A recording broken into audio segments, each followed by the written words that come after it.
ডাকসুতে ছাত্রলীগ ছিল না।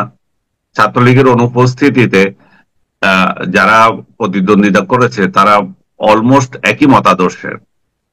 এখানে ছাত্র শিবিরকে আহ স্বাধীনতা বিরোধী বা জামাত যেহেতু স্বাধীনতা বিরোধী, তাদের সাথে আহ তাদের সাথে ট্যাগ করে যেভাবে মানে করা হয়েছিল আর কি, সেই ট্যাগটা এখানে খুব কার্যকর হয়নি।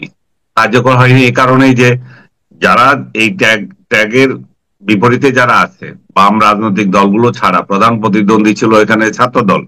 তো ছাত্র দলের তো স্বাধীনতার পক্ষে ভূমিকা ভালো ছিল না গত 1 বছর ধরে যদি পর্যালোচনা করা হয়। বরং তাদের ভূমিকা ছাত্র শিবির থেকেও অনেকাংশে খারাপ ছিল।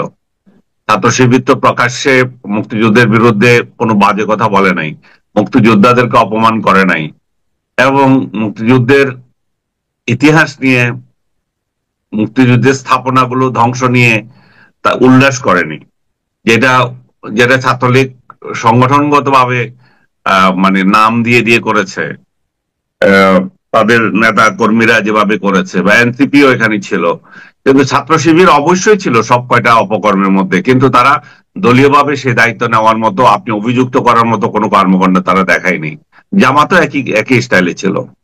তো সার্বিকভাবে আমি এটা এই জন্যই বলছি যে মানে যারা স্বাধীনতার পক্ষ শক্তি হেরে গেছে এবং স্বাধীনতার বিপক্ষ একটা শক্তি এত বছর পরে ডাকসুতে চলে আসলো, এটা নিয়ে খুব মানে বিষণ্ণ।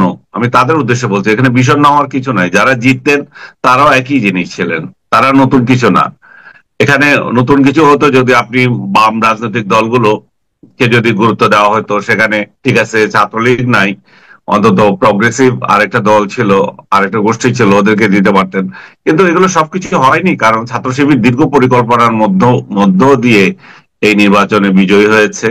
তারা ডে 1 থেকে ইলেকশনের জন্য প্রস্তুত হয়ে আসছে। আপনি খেয়াল করলে দেখবেন এখন জামাত এই ইলেকশনের জন্য খুবই উদ্গ্রীব ছিল, সেটাও তো বোঝা যায়। কারণ জামাত জামাত অধ্যুষিত যে সমস্ত ইউনিভার্সিটি গুলো আছে সেগুলোতে তারা ইলেকশন হচ্ছে, কোনো সারা বাংলাদেশে তো কোনো অন্য কোনো ইউনিভার্সিটিতে ইলেকশন হচ্ছে না। তার মানে আপনি দেখেন এটা হলো, তারপরে জাকসু, তারপরে আর দুইটা আসছে, সেই দুইটাতে তো আগে থেকে ছাত্র শিবির মানে স্ট্রং। তো সব দিক থেকে আহ, জামাত এটা বুঝাতে চায় যে তারা আজকে যে মনে করেন জাকসুতে ইলেকশন রেজাল্ট হবে, সেখানেও দেখা যাবে যে ছাত্র শিবির জিতছে। তো এখন আমরা যখন কথা বলছি তখনও রেজাল্ট দেয় নাই। তো জি। সব দিক থেকে বলতে গেলে জামাত এখানে একটা প্রদর্শনের সুযোগ পাচ্ছে। না, এখানে একটা প্রশ্ন কিন্তু অনেকে বলেছেন যে দীর্ঘদিন তো আপনার এই ছাত্র শিবির ঢাকা ইউনিভার্সিটি ক্যাম্পাসে ছিল না, কিন্তু এখন যে বিপুল ভোটের ব্যবধানে তারা বিজয়ী হলো, তাহলে কি এটা এই ফল থেকে ধরে নিতে হবে যে গত 1 বছরে তাদের সাংগঠনিক দক্ষতা এতটাই বেড়েছে যে তারা এত বেশি ভোট পেয়েছে, অথবা যে 11,000 ভোট পেয়েছেন ভিপি, এটা কি পুরোটাই ছাত্র শিবিরের ভোট, নাকি এটা কি ছাত্র শিবিরের সাফল্য, নাকি অন্যান্য দলগুলির ব্যর্থতা? এই এই ভোটের ফিগারটাকে আপনি কিভাবে এই জাস্টিফাই করবেন? এটা তো তাদের ঘরে গেছে, যেহেতু তাদেরই সাফল্য। কে দিয়েছে কার না দিয়েছে সেটা নয়। ইলেকশনে তো এমন হয় যে শত্রু শত্রু আমার মিত্র হয়ে যায়। সেদিক থেকে যারা জাতীয়বাদী ছাত্র দলকে প্রতিহত করতে চাইছে তারা দিতেই পারে এখানে। আবার যারা শিবিরকে প্রতিহত করতে চাচ্ছে তারা ইয়েকে দিয়েছে, ছাত্র দলকে দিয়েছে। তার প্রমাণ তো জগন্নাথ হলে দেখা যাচ্ছে। জগন্নাথ হলে শিবির মাত্র 10 সিট পেয়েছে, বাকিরা সমস্ত ইয়ে পেয়েছে। তো এটাতে তো একটা বড় প্রমাণ হয় যে যে তারা এখানে শত্রু শত্রু আমার মিত্র, সেই স্টাইল ইলেকশন হয়েছে। জগন্নাথ হল আপনি জানেন যে একটা সংখ্যালঘু অধ্যুষিত হল। সেখানে তারা জামাত শিবিরকে যে পরিমাণ ঘৃণা করে, বা তারা তারা যে সমস্ত পয়েন্টগুলো এখানে তুলে ধরেছিল যে আমাদের বুদ্ধিজীবীদের হত্যাকাণ্ডের সঙ্গে এই ছাত্র সংঘ এবং যাদের এখন উত্তরসূরি ছাত্র শিবির তারা জড়িত ছিল, তো তাদেরকে তো আমরা ভোট দিতে পারি না। আর দ্বিতীয়ত ছাত্র দলের একজন বড় নেতা ওই হলে থাকে, বা সম্ভবত সভাপতি। তো সেই সেই সেই সেই সেই কারণে সভাপতি ইয়ে ঢাকা বিশ্ববিদ্যালয়ের সভাপতি। তো সেদিক থেকেও একটা প্রভাব, সেদিক থেকেও একটা প্রতিফলন আছে। তো আসলে এখানে বড় ধরনের যে অভিযোগ উঠছে সেটা হচ্ছে ছাত্রলীগ কি তাদেরকে ভোট দিয়েছে কিনা। এই প্রসঙ্গে জি আমি এর আগেও বলেছি, ছাত্রলীগ যদি ভোট দিয়ে থাকে অন্যায় কি করেছে, এবং ছাত্রলীগ তো এদেরকে আগেও আশ্রয় দিয়েছিল, এদের এত বড় বড় ছোট হয়েছে ছাত্রলীগের ছায়াতলে থেকেই। এদের বড় বড় নেতা যেগুলো আছে সবগুলো তো একসময় ছাত্রলীগের ছায়াতলেই ছিল। রাইট রাইট যেটা রাইট। যদিও তাদের লুকানো পরিচয় ছিল, তারা এমন নয় যে ছাত্রলীগ করতে গিয়েছিল, তারা তাদের স্ট্র্যাটেজিক প্রয়োজনে সেখানে গিয়েছিল, এবং সেটা তারা যথাযথ প্রতিফলিত করেছে। আর এই যে এতগুলো ভোট, আমরা যে মনে করি যে এমনি এমনি 2 দিনে হয়ে গেছে, তা না। ছাত্র শিবির আপনি কিন্তু একটা শৃঙ্খলিত একটা রাজনৈতিক দল, এটা আপনাকে স্বীকার করতে হবে। সে বাচ্চা থেকে শুরু করে, এই জি বাচ্চা থেকে শুরু করে করে একটা ইয়ে করছে, তারা একটা জেনারেশন নিয়ে নিয়েছে। একটা জেনারেশনকে শিবির করার জন্য তারা তাদের শ্রম নিয়োজিত করেছে। এবং আমাদের কাল থেকে আমরা দেখেছি যে আমাদের কালেও এই জেনারেশন, আমরা স্কুলে স্কুলে যখন গিয়েছি তখন আমাদের থেকে ওরা সাইন নিয়েছে। তার মানে কি, আমরা তো কিছুই জানতামই না, আমাদের বড় ভাই এসে সাইন নিয়ে গেছে। যে বড় ভাই সাইন নিয়ে গেছে সেই বড় ভাইও শিবির করে না। তো তার মানে তার রাইট মানে রাইট। ওরা একটা আমি জানি না আপনাদের সময় ছিল কিনা, সব ছিল ছিল ছেলেদের ছিল থেকে ছিল, সব ছিল। ছেলেদের থেকে সাইন হ্যাঁ। নিয়ে নিতে। কিন্তু আমি এদেরকে দেখেও নাই আর। তো এটা হচ্ছে বিষয়, ওরা শুরু থেকে এটা করে থাকে। ওরা একটা ভালো ছাত্র যারা থাকে তাদেরকে টার্গেট করে, ওরা যা ভালো ফ্যামিলির ছেলে যারা থাকে তাদেরকে টার্গেট করে, ওরা গরিবদেরকে টার্গেট করে। ওদের বাসা বাড়িতে আপনি খোঁজ নিয়ে দেখেন, আপনি একটা এটা ইনভেস্টিগেশন একটা হওয়া উচিত। ঢাকা বিশ্ববিদ্যালয়ে যে ছাত্রগুলো আছে তাদের একটা ডাটাবেজ তাদের কাছে আছে। এই ডাটাবেজে কার বাড়ি কোথায়, কোন ফ্যামিলির ছেলে, সেগুলো আছে। আপনি খোঁজ নিয়ে দেখেন, তাদের বাড়িতে ল্যাপটপ চলে গেছে অনেকের, অনেকে যে সাহায্য পাওয়ার পেয়ে গেছে। আমি একটা বেসরকারি ইউনিভার্সিটির কথা বলবো, মেডিকেল ইউনিভার্সিটি। আমার পরিচিত একজন, সে ছাত্র শিবির করতো না, সে সিটি কলেজের একটা ছাত্র ছিল। তো আমি পরে শুনলাম যে সে শিবির হয়ে গেছে। আমি এটা শুনে মানে খুব আশ্চর্য হলাম যে তুমি কিভাবে শিবির হলা। বলে যে দেখেন, আমি যখন টিকলাম তখন আমার বাড়িতে চলে গেছে, ওর বাড়িটা বলবো না আমি, ওর বাড়িতে চলে গেছে, বাড়িতে গিয়ে অ্যাপ্রন এবং তার জন্য আর কি কি উপহার সবগুলো দিয়ে এসেছে। তো বললো যে এরপরে যখন এখানে আসলাম তখন ওই যে ওদের এই যে সাপ্তাহিক যে পরিক্রমা, নামাজ পড়া, এই যে দাওয়াতে যাওয়া, এই যে পুরো প্রক্রিয়ায় তাদেরকে জড়িয়ে ফেলেছে। আমি গতকাল একজনের সাথে কথা বললাম, আমার আরেক পরিচিত ছোট ভাই, সে তার 2 ভাইকে শিবিরে দিয়ে দিচ্ছে। আমি যে কেন দিচ্ছে, কয় যে ওরা একটু নষ্ট হয়ে যাচ্ছিল, তো ওইখানে গিয়ে তারা ওদের এই কলের মধ্যে পড়ে যাবে। যে ও শিবির যদি করে সে রুটিনের মধ্যে পড়ে যাবে, আমাদের রুটিন মেনটেন করতে হয়, এই এই সপ্তাহে কি করেছে, ওই সপ্তাহে কি করেছে। এবং সত্যিকারের কথা, যে মেডিকেল স্টুডেন্টের কথা বলছি, সেও বললো একই কথা। বলে যে সপ্তাহে কি করতে হয় না করতে হয় এগুলো সব ওদের খাতা আছে, খাতাতে এটা ইয়ে করতে হয়। আচ্ছা, তো এখন একটা আপনি আমাকে একটা কথা বলেন। আগে কিন্তু একসময় বলা হতো এই শিবির মানে, আমরা যখন ঢাকা ইউনিভার্সিটি স্টুডেন্ট ছিলাম তখন আমাদেরকে একটা ধারণা দেওয়া হতো এবং আমরা জানতাম যে শিবির মানে হলো ধর্মান্ধ একটা গ্রুপ, শিবির মানে হলো রক কাটা একটা গ্রুপ, এই যে একটা ইমেজ ছিল। এখন যেন মনে হচ্ছে ওরা কিন্তু আপনার ওয়েলফেয়ারের দিকে যাচ্ছে, মানে স্টুডেন্টদের কি সে ভালো হবে, স্টুডেন্টদের হুম, যেমন ধরেন এইবার ঢাকা ডাকসুতে যেটা হলো, শিবিরের বিরুদ্ধে সবচেয়ে বড় অভিযোগটা হলো তারা ওয়াটার পিউরিফাইং মেশিন দিছে, এগুলি দিছে। আচ্ছা, এটা হুম, দিয়ে থাকে না, খারাপটা কি করছে আমি কিন্তু বুঝতে পারছি না। আবার ধরেন পাশ করার পরে তারা কিন্তু হুম, রায়ের বাজার গেল, ওখানে যে তারা ওখানে মানে কবর জিয়ারত করলো, তারপরে বিভিন্ন সাবেক যারা ভিপি ছিলেন, মান্না ভাইয়ের সঙ্গে শুনলাম যে দেখা করেছেন, নূরের সঙ্গে হুম, দেখা করেছেন। এই যে প্র্যাকটিসটা, এটা তো এক ধরনের সৌজন্যতা, এটা তো এক ধরনের হুম, ভদ্রতা। এতে হুম। খারাপটা কি? মানে এতে আপনি কোনো এটাকে আপনি কিছু, কি মনে করেন শিবিরের কি তাহলে ক্যারেক্টার চেঞ্জ হচ্ছে আগের তুলনায় অন্যভাবে হচ্ছে? শুনেন, শিবিরের ক্যারেক্টার আগেও এটা ছিল, কিন্তু ওরা ক্ষমতার দাপটের জন্য, ক্ষমতা আহরণের জন্য এরা সহকর্মীকে গলা কেটেছে, এরা রক কেটেছে। এই প্র্যাকটিস যে ওরা করেছে এটাতে কোনো সন্দেহ নাই, এবং এটা আমাদের সময় করেছে। চিটং রাইট। ইউনিভার্সিটিতে করেছে, চিটং কলেজে করেছে, ওরা রাজশাহী ইউনিভার্সিটিতে করেছে। এরশাদ বিরোধী পুরো পিরিয়ডে তারা এই এই সমস্ত হাঙ্গামা করেছে ছাত্র সংগ্রাম পরিষদের সঙ্গে, এবং তাদের সাংগঠনিক বৃদ্ধি বাড়িয়েছে। তারা এতটাই বেপরোয়া, চিটং এবং রাজশাহী জাহাঙ্গীরনগর ইউনিভার্সিটির চারপাশে তো বিয়ে শাদী করে বসে আছে। তো ঢাকা ইউনিভার্সিটিতে বিয়ে বিয়ে কোথায় মগবাজারে করলে করতে পারে, বাকিগুলো করতে আমি জানি না।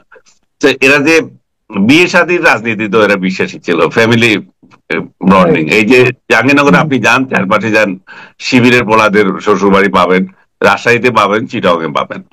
তো এই ওয়েলফেয়ার যেটা বলতেছেন এটা পাশাপাশি চলছিল। ওইটা তো ওই সময় ওইটা বেশি হাইলাইট হয়েছে। এখন ওরা দেখতেছে যে ওরা সংখ্যায় বেড়ে গেছে, এখন আর রক্ষাটা মানে প্রতিরোধ করার দরকার নাই। আর যাদেরকে প্রতিরোধ করবে তাদের আইডিওলজি তো ঠিক নাই, তারা তো একজন একদিকে যাচ্ছে, তারা তো ডিরেইলড, তারা তো টাকা কামানোর মধ্যে চলে গেছে। ছাত্রদল মানে ছাত্রলীগ, এদের মধ্যে কোনো পার্থক্য তো দেখি না। আর বামরা যারা ছিল, যারা সম্ভাবনাময় ছিল সবচেয়ে এখানে পিওর, তাদের সাথে যাদের প্রতিদ্বন্দ্বিতার অংশ ছিল তারা তো ছোট হয়ে গেছে। শিবির কোনোদিন ছাত্র দল এবং ছাত্র লীগকে তাদের প্রতিদ্বন্দ্বী মনে করে নাই, তারা সবসময় বামদেরকে তাদের প্রতিদ্বন্দ্বী মনে করছে। কিন্তু এই বামরা এখন ক্ষয়িষ্ণু, ওদের ওদের তো কোনো অস্তিত্বই বলতে গেলে ওইভাবে নাই। ঢাকা ইউনিভার্সিটিতে একটা ছেলে তার নিজের নিজের ক্যারিশমায়, যে ম্যাকমাল্লার, সে নিজের ক্যারিশমায় 5,000 ভোট পেয়ে দেখিয়ে দিয়েছে যে আমরা যদি আমরা যদি সত্যিকার অর্থে মানুষের কথা বলি, আমাদেরকে ভোট দেবে, আমাদের দিন শেষ হয়ে যায় নাই। কিন্তু বামরা ভাগ হইতে হইতে হইতে হইতে টুকরা টুকরা হয়ে গেছে। ছাত্রফ্রন্ট একটা ছিল, ছাত্র ইউনিয়ন একটা ছিল, মোটামুটি শক্তি, বাসদ, জাসদ, বাসদ, সিপিবি, সিপিবি। এরাও যদি একটা শক্তি থাকতো তাহলে একটা কিছু হতো। এদের মধ্যে আবার 4 টুকরা হয়েছে। তো কিভাবে এরা কিভাবে শিবিরকে প্রতিরোধ করবে? এবং শিবিরকে প্রতিরোধ করার জন্য অর্থনৈতিক ভিত্তিও তো এদের নাই। শিবিরের যে অর্থনৈতিক ভিত্তি সেটা তো নাই। শিবিরের যারা পুরনো তারা তো টাকা পয়সা দেয়, এখানে তো কোনো টাকা পয়সার নিয়ম নয়। এবং শিবিরের যে আরেকটা যে জিনিস, সে বিপদে পড়লে তাদের চাকরিও তো দেয়, তার খাওয়া দাওয়াটা চিন্তা নাই। শিবিরে আপনি আরেকটা জিনিস খেয়াল করেন, এই যে 24-এর আন্দোলনে যত শিবির মারা গেছে, এদেরকে নিয়ে জামাত কোনো ইয়ে করেছে? আমাদের এই কর্মী, আমাদের ওই কর্মী। ঠিকই তো, জামাতের আমির আপনি খেয়াল করে দেখেন, আবু সাইদ থেকে শুরু করে সবগুলোর বাড়িতে গেছে, ওইগুলোর বাড়িতে গেছে যেগুলো শিবির করতো, এবং যথাযথ টাকা দিয়ে আসছে, যথাযথ। ওরা চুপ, ওরা ওদের ওদের ফ্যামিলিকে দুশ্চিন্তা করতে হচ্ছে না। তো রাজনীতি তো আসলে এটা হওয়া উচিত, শুধুমাত্র 71-এর ট্যাগের জন্য আমরা তাদেরকে বিরোধিতা করছি, এবং আমাদের বিরোধিতাও ভ্যালিড, কারণ যতদিন পর্যন্ত তারা 71-এর অপকর্মের জন্য মাপ না চাইবে ততদিন পর্যন্ত এটা বলে যাব। ওইটা মাপ না চাওয়া পর্যন্ত তাদেরকে আলবদর, আল শামস, রাজাকার, এই ট্যাগ, এই এই দায়িত্ব থেকে তাদেরকে মুক্তি পাচ্ছে না। এবং তাদের লজ্জা হওয়া উচিত, তাদের অপকর্মের এই দায়িত্ব তারা নতুন প্রজন্মের ঘাড়ে দিয়ে দিয়েছে। যে ছেলেটাকে আমি আলবদরের সহযোগী বলবো, সে তো আলবদরের সহযোগিতা না, ইভেন তার আব্বু ওইসব স্বাধীনতার সময় ছোট ছিল। এই জেনজি যেগুলো এখন আছে, এই জেনজি তো আমাদের ছেলে মেয়েরা, আমার 2 ছেলে মেয়ে জেনজি। তো জেনজিদেরকে আমি কিভাবে বলবো রাজাকার? আমারটা যদি রাজাকার না হয়, ওরটা, আমার আরেক বন্ধুরটা রাজাকার কিভাবে হয়? না তো।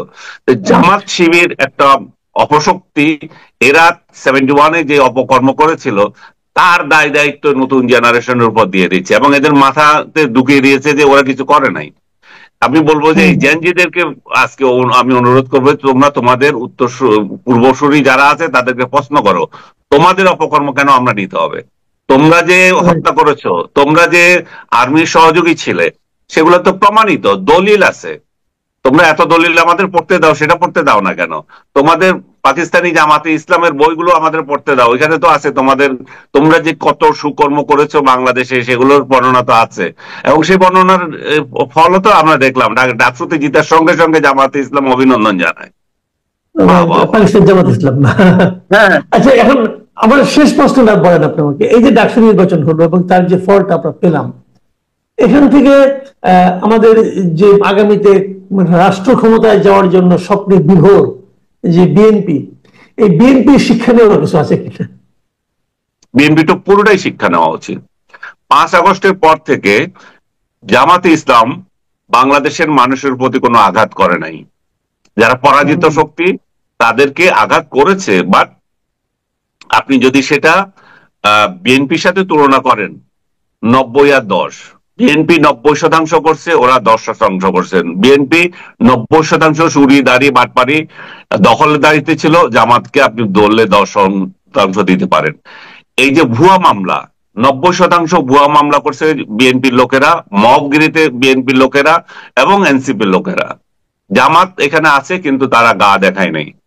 জামাত বরং আপনি মবগিরি করেছেন, তার মাথায় হাত বুলিয়ে দিয়ে এসছে। তো এই যে রাজনীতি, বিএনপি তো এখানেই তাদের কাছে পরাজিত।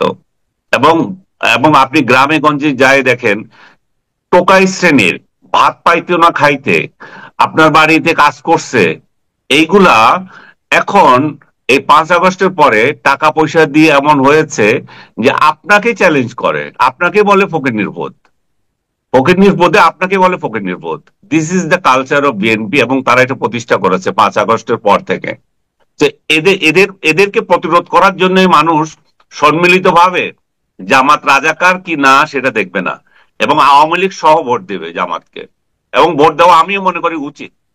কারণ বিএনপি যতদিন তাদের এই কালচার চেঞ্জ না করবে, এই যে বিএনপি তার ফকিনীর পুতদেরকে যতদিন পর্যন্ত গ্রেপ্তার এবং সাজা না দেবে, সাজা দিচ্ছে, 7,000-কে সাজা দিয়েছে, 7,000-কে সাজা দিয়েছে এবং এদেরকে দল থেকে বের করেছে, কিন্তু ওরা ঠিকই চাঁদাবাজি করছে, ওরা ঠিকই প্রতিবেশীর গায়ে ঘরে হামলা করতেছে, বাড়ি হামলা করতেছে, জমি দখল করতেছে, এবং এদের সবচেয়ে বড় সহযোগী হচ্ছে থানার ওসি গুলো। সব কটা থানার ওসি ওইখানে যায়, প্রথমে খুঁজে বিএনপির নেতা কে আছে, কারণ এদেরকে মক করবে না, আদারওয়াইজ বলবে যে তুই কোথা থেকে এসছিস, তুই নিশ্চয়ই ইয়ের স্বৈরাচারের দোসর, যেটা আপনি পটিয়াতে দেখছেন না, যে কারণ সরকার এদেরকে প্রটেক্ট করে না, সরকার এদেরকে এই যে পুলিশগুলোকে প্রটেক্ট করা উচিত তার এই স্বাধীন চেতার জন্য, তার নিজের মলে থাকার জন্য, সেটা করে না। তো করে না, এরাও এদের আশ্রয়ে থাকে। এখন খুবই মানে চোরে চোরে খালাতো ভাই, ও চুরি করছে, এ শেয়ার পাচ্ছে। এইভাবে পুরো বাংলাদেশটা এখন ধ্বংসের পথে আছে। এই ধ্বংস থেকে উদ্ধারের জন্য এখন ইলেকশনের কথা বলা হচ্ছে। ইলেকশন করেও কি লাভ হবে? একই তো ঘটনা, একই পুনরাবৃত্তি হবে। ইলেকশন ঠিক মতো হবে কিনা সেটা নিয়ে মানুষ শঙ্কিত। কিন্তু আমি মনে করি যে বিএনপি যদি তার রাজনীতি এটা অব্যাহত রাখে, তার রেজাল্ট তারা ফেব্রুয়ারিতে পেয়ে যাবে। এবং তাদের দলীয় প্রধান নেই, দলীয় প্রধান দেশের বাইরে অবস্থান করছে, রিমোট কন্ট্রোল নেতৃত্ব চলতেছে, আর কেউ কাউকে পাত্তাই দেয় না। এবং আমরা যে এগুলো বলছি, এগুলো আমরা তাদের কাছে শত্রু, আমরা তো চক্ষুশূল এখন, যে আপনারাও জামাতকে সমর্থন করছেন, আমরা জামাতকে সমর্থন করছি, আপনারাই বাধ্য করছেন। আমাদের পিঠ যখন দেয়ালে ঠেকে যাবে, আমার ফ্যামিলি যখন আক্রান্ত হবে আপনার দলের টোকাই দ্বারা, তখন আমরা তো চুপ থাকবো না। আপনি কি করছেন সেটা খোঁজ নেন, আপনি আপনার গ্রামে খোঁজ নেন, আপনার উপজেলায় খোঁজ নেন, আমার উপজেলায় খোঁজ নেন, ওখানে কি হচ্ছে, কেন ক্ষুব্ধ আমরা। জি, অনেক ধন্যবাদ জানাব আনিস আলমগীর। প্রিয় দর্শক, আপনারা শুনলেন যে ডাকসু নির্বাচন নিয়ে, এই ছাত্র সংসদ নির্বাচন নিয়ে জনাব আনিস আলমগীরের ব্যাখ্যা, এবং একই সঙ্গে আপনারা এটাও বুঝতে পারলেন যে এই নির্বাচন কিভাবে আমাদের জাতীয় নির্বাচনকে প্রভাবিত করতে পারে, আগামী নির্বাচনের কিভাবে মানুষের দৃষ্টি চেঞ্জ করে দিচ্ছে, সে সম্পর্কে ওনার মূল্যবান মন্তব্য। আপনাদের কেমন লাগলো আমাদের লিখে জানাবেন। এখন এ পর্যন্তই। আল্লাহ হাফিজ।